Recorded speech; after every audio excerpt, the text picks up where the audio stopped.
আসসালামু আলাইকুম ভিউয়ার্স। অবশেষে আমরা নায়াগ্রা ফলসে পৌঁছে গেছি। আলহামদুলিল্লাহ, এত সুন্দর লাগছে দেখে, এটা আসলে ভাষায় আমি প্রকাশ করতে পারবো না। এইটা আসলে মানে একটা অদ্ভুত অনুভূতি, অদ্ভুত দৃশ্য, যেটা আসলে ভাষায় প্রকাশ করা কারোরই হয়তো সম্ভব না।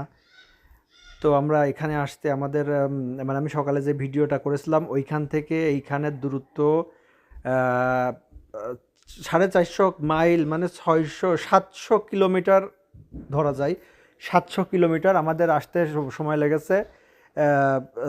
ইউজুয়ালি সময় লাগে 6 ঘন্টা, বাট আমরা অনেক জায়গায় দাঁড়াইছি, আমরা খাওয়া দাওয়া করছি, আমরা মাঝখানে খেলা দেখেছি। যদিও আর্জেন্টিনা হেরে গেছে, এই জন্য মনটা একটু খারাপ ছিল।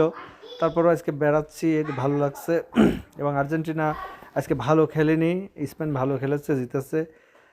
তো আমরা এই যে 700 কিলোমিটার দূরে আসলাম, এখন হচ্ছে আমরা বাসায়। এখন যদিও এখানে সারা রাতই খোলা থাকে, কিন্তু আমরা অনেক টায়ার্ড হওয়ার পরেও বাসায় না যেয়ে এখানে আসছি, কারণ এইটা না দেখে গেলে হয়তো রাত্রে আজকে ঘুমাতে পারতাম না, এরকম একটা অবস্থা।